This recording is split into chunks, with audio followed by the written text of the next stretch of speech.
بسم الله الرحمن الرحيم الحمد لله رب العالمين والصلاة والسلام على نبينا محمد وعلى آله وصحبه أجمعين أما بعد. அன்புக்குரிய இஸ்லாமிய சகோதரர்களே, அல்லாஹ்வின் நல்லடியார்களே, எம்முடைய சமூகத்திலே ஒரு பிழையான வாதம் வைக்கப்பட்டு அதனூடாக மக்கள் வழிகெடுக்கப்படுகின்ற ஒரு நிலையை நாம் பார்க்கிறோம். மன்னரைகளை தரிசிக்கக்கூடிய, மன்னரைகளை வணங்கக்கூடிய, மன்னரைகளிலே பிரார்த்திக்கக்கூடிய, நேர்ச்சைகள் செய்யக்கூடிய, மன்னரைகளை உயர்த்தி அவைகளுக்கு கட்டடங்கள் அமைத்து அவைகளுக்கு போர்வைகளை போர்த்தி அவைகளை வணக்க தலங்களாக எடுத்துக்கொண்டவர்கள் எடுத்து வைக்கின்ற வாதத்தை பொறுத்தவரையிலே நல்லடியார்கள் உயிரோடு இருக்கிறார்கள், நல்லடியார்கள் மரணிக்கவில்லை, அவர்கள் செவியேற்பார்கள், அவர்கள் எம்முடைய கேள்விகளுக்கு பதிலளிப்பார்கள் என்ற ஒரு வாதத்தினை வைக்கிறார்கள். இந்த வாதத்தின் போது அவர்கள் வைக்கப்படுகின்ற இரண்டு பிரதான வசனங்களை அவர்கள் சொல்லுவார்கள். சூரா பக்ராவினுடைய 154வது வசனத்தையும் 3ஆம் அத்தியாயத்தினுடைய 169வது வசனத்தையும் குறிப்பிட்டு, இந்த வசனங்கள் நல்லடியார்கள் மரணிக்கவில்லை, அவர்கள் உயிரோடு இருக்கிறார்கள் என்பதனை சான்று பகிர்கின்றது என்று மக்களுக்கு பிரச்சாரம் செய்வதை நாம் பார்க்கிறோம். அன்புக்குரியவர்களை, இந்த வசனத்தை பொறுத்தவரையிலே அல்லாஹ் முதலாவதாக 2ஆம் அத்தியாயத்தினுடைய 154வது வசனத்திலே சொல்கின்றான், வலா தகூலு லிமை யுக்தலு ஃபீ சபீலில்லாஹ், மக்களே, யாரெல்லாம் அல்லாஹ்வுடைய பாதையிலே கொலை செய்யப்பட்டார்களோ அவர்களை நீங்கள் அம்வாத்தன், மரணித்தவர்கள் என்று நீங்கள் சொல்லாதீர்கள்.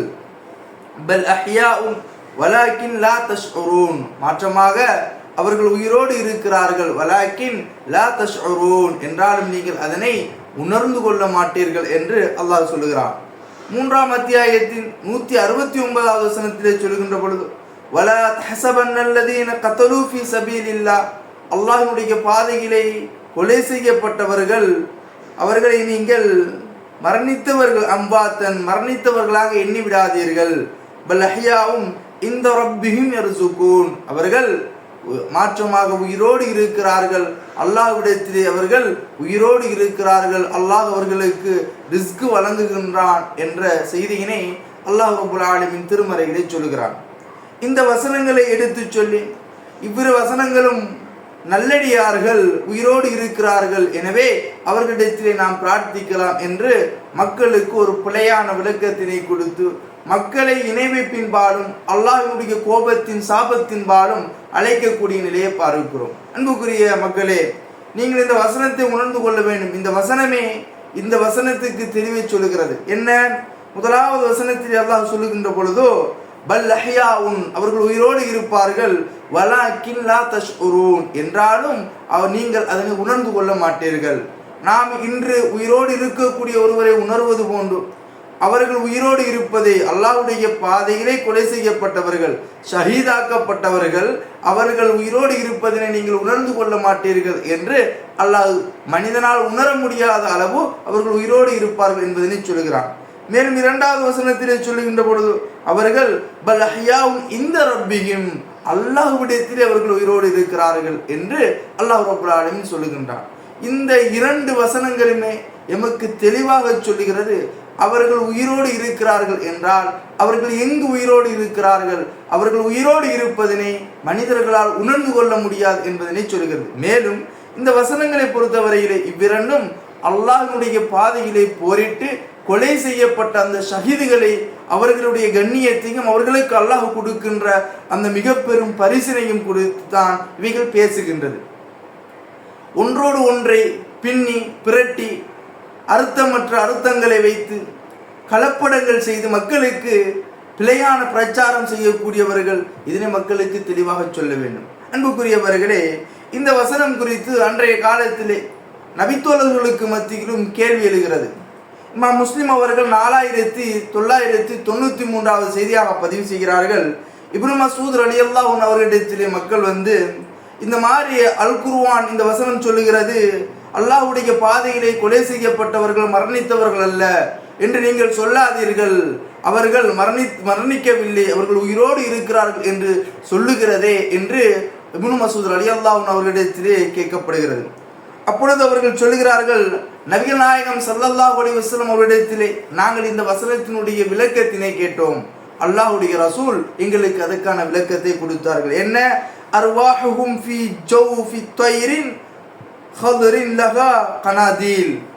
அல்லாஹ்வுடைய பாதையிலே கொலை செய்யப்பட்ட அந்த ஷஹீதுகள் அவர்களுடைய ரூஹு ஒரு பறவையினுடைய வடிவத்திலே, அந்த பறவையினுடைய கூண்டினுள் பச்சை நிற வடிவத்திலே அவர்கள் மாற்றப்பட்டு சுவனத்திலே அவர்கள் விரும்பியவாறு அவர்கள் சுற்றி திரிவார்கள் என்று அல்லாஹ் சொல்லுகிறான் என்ற விளக்கத்தினை நபிகள் நாயகம் ஸல்லல்லாஹு அலைஹி வஸல்லம் அவர்கள் சொல்லுகிறார்கள்.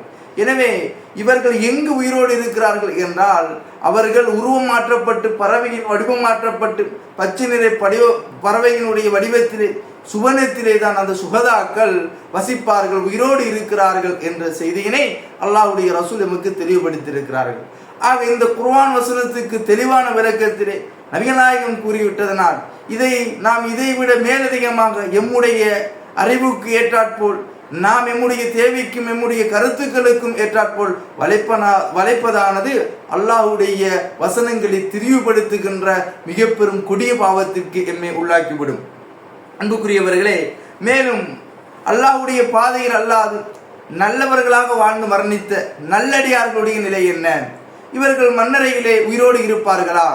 அப்படி இருந்தால் அவர்களுடைய நிலை என்ன? அவர்கள் செவியேற்பார்களா என்று பார்த்தால், இமாம் திருமதி அவர்கள் 1071வது செய்தியாக பதிவு செய்கிறார்கள்.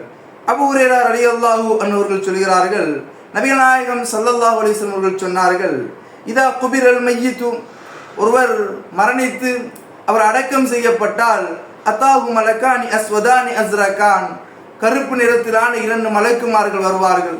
வந்து அவர்களுக்கு ஒருவருக்கு சொல்லப்படும் முன்கர் என்று, இன்னொருவருக்கு சொல்லப்படும் நக்கீர் என்று, இவ்விரண்டு மலக்குகளும் அந்த மன்னரைகளை விசாரணையை ஆரம்பிப்பார்கள். அல்லாஹ்வுடைய ரசூலை காட்டி, இந்த மனிதர் குறித்து நீங்கள் அறிந்திருக்கிறீர்களா, இவர் யார் என்று கேட்கப்படும். அதற்கு அவர் சரியான பதில் சொன்னார். உங்களுடைய ரப்பு யார், உங்களுடைய மார்க்கம் என்ன என்றெல்லாம் கேட்கப்படுகின்ற வினாவிற்கு ஒருவர் சரியான முறையிலே பதிலளிப்பாரே ஆனால், சும்ம யுஃப்ஸகு, நபிகள் நாயகம் சொல்கிறார்கள், லஹு ஃபீ கப்ரிஹி வ ஸபூன திராஅன், அவருடைய மன்னரை 70 முழம் அப்படியே விரிவுபடுத்தப்பட்டு அவர் அங்கு அவருடைய கபருக்கு ஒளி யுனவ்வர லஹு ஃபீஹி, கபர் ஒளிமயமாக்கப்பட்டு அவருக்கு சொல்லுவார்கள், அந்த 2 மலக்குமார்களும், நம் கன உம்மத்தில் உரூஸ், புது மாப்பிள்ளை தூங்குவது போன்று நீங்கள் உறங்குங்கள் என்று அவர்களுக்கு சொல்லப்படும். அன்புக்குரியவர்களே, மேலும் பல செய்திகள் நமக்கு தெரிவிக்கிறது. ஒரு நல்லடியார், அவர் நல்லடியாராக அந்த பூமியிலே வெற்றி, அந்த மன்னரையினுடைய வாழ்விலே வெற்றி பெற்று விட்டார் என்றால், அவர் இந்த பூமிக்கு வெளியே இருக்கக்கூடியவர்களுக்கு அதனை எடுத்து சொல்வதற்கு நினைப்பார். ஆனால் அல்லாஹ் திரை ஒன்றை போட்டு விடுவான். அதன் ஊடாக எந்த ஒரு மனிதரும் மரணித்த பிற்பாடு பூமிக்கு வர முடியாது என்ற செய்தியினை இஸ்லாம் நமக்கு அழகுரை சொல்லி இருக்கிறது. எனவே மரணித்தவர்கள், அல்லாஹ் திருமறைகளை சொல்கின்றான், மரணித்தவர்கள் லா துஸ்மஉல் மௌதா, அவர்கள் செவியேற்க மாட்டார்கள். ஒருவர் மரணித்து விட்டால் அவருடைய ரூஹு அல்லாஹ்விடத்திலே சென்றுவிடும். அவருடைய மர்சகுடைய வாழ்வு ஆரம்பிக்கப்பட்டுவிடும். அவர் நல்லடியாராக இருந்தால் மறுமை வரை அவர் நல்லடியாராக அந்த புதுமாப்பிள்ளையை போன்று அவர் தூங்குவார். அவர் கெட்டடியாராக இருந்தால் மண்ணறையில் அவருக்கு வேதனை செய்யப்படும். நபிகள் நாயகம் ஸல்லல்லாஹு அலைஹி வஸல்லம் அவர்கள் சொல்கிறார்கள், ஒரு தடவை அல்லாஹ்வுடைய ரசூல் அவர்கள் 2 மண்ணறைகளை தாண்டி செல்கிறார்கள். அந்த நேரத்தில் நபித்தோர்களுக்கு சொல்கிறார்கள், இந்த மண்ணறையில் இருக்கக்கூடிய இருவரும் வேதனை செய்யப்பட்டு கொண்டிருக்கிறார்கள். ஒருவர் சிறுநீர் கழித்து மறைக்காதவர் அல்லது கழுவாதவர், இன்னும் ஒருவர் கோல் சொல்லி திரிஞ்சவர் என்று நபிகள் நாயகம் ஸல்லல்லாஹு அலைஹி வஸல்லம் சொல்கிறார்கள். எனவே கெட்டடியார்களுக்கு மண்ணறையில் வேதனை உண்டு, நல்லடியார்கள் புதுமாப்பிள்ளை போன்று உறங்குவார்கள். எனவே மரணித்த யாருக்கும், எந்த ஒரு மனிதருக்கும் பயனளிக்க முடியாது. மரணித்தவர்கள் உயிரோடு இருக்கிறார்கள் என்றால் அவர்கள் சுகதாக்களைத்தான் அந்த வசனம் குறிக்கிறது. இந்த நல்லடியார்கள் மரணித்து விட்டால் அவர்களும் அல்லாஹ்விடத்திலே புதுமாப்பிள்ளை போன்று மண்ணறையிலே தூங்குவார்கள். மறுமை வரை அவர்களுடைய தூக்கம் அப்படி அமையும் என்று நபிமொழிகள் நமக்கு தெரிவித்து சொல்கிறது. எனவே இப்படிப்பட்ட பிழையான மக்களை வழிகெடுக்கக்கூடிய, மார்க்கத்தினுடைய அறிவில்லாது, அடிப்படை அறிவில்லாது, முன்னோர்கள் நாதாக்கள் சாதாக்களுடைய கருத்துக்களை கேட்டு அதனை மக்களுக்கு எத்தி வைக்கக்கூடியவர்களிடத்திலே நீங்கள் மிக கவனமாக இருக்க வேண்டும். அல்லாஹ் சொல்கிறான், யௌம துகல்லபு உஜூஹுகும் ஃபின்னார், மறுமையிலே நரகத்திலே அவருடைய முகங்கள் திருப்பப்படுகின்ற பொழுது சொல்வார்கள், யா லைத்தனா அதானா அல்லாஹ் வ அதானா ரசூலா, எங்கள் கை சேதமே நாங்கள் அல்லாஹ்வுக்கும் அல்லாஹ்வுடைய ரசூலுக்கும் கட்டுப்பட்டு இருக்க கூடாதா? சொல்லுவார்கள் வகாலு இன்னா அதானா சாதத்தனா வ குபரானா, நாங்கள் எங்கள் முன்னோர்கள், எங்களுடைய தலைவர்கள், எங்கள் பெரியார்களுக்கு கட்டுப்பட்டு விட்டோம், அவர்கள் எங்களை சபீலா, எங்களை வழிகெடுத்து விட்டார்கள்.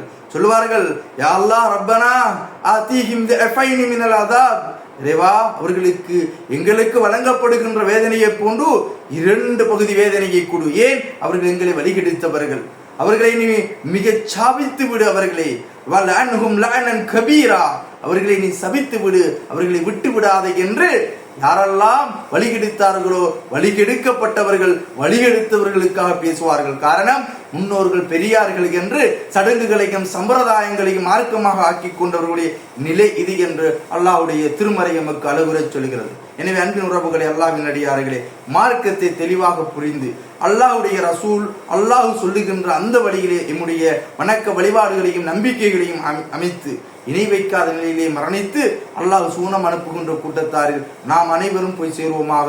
வாஹிரு தஅவானா அல்ஹம்துலில்லாஹி ரப்பில் ஆலமீன். வஸ்ஸலாம்.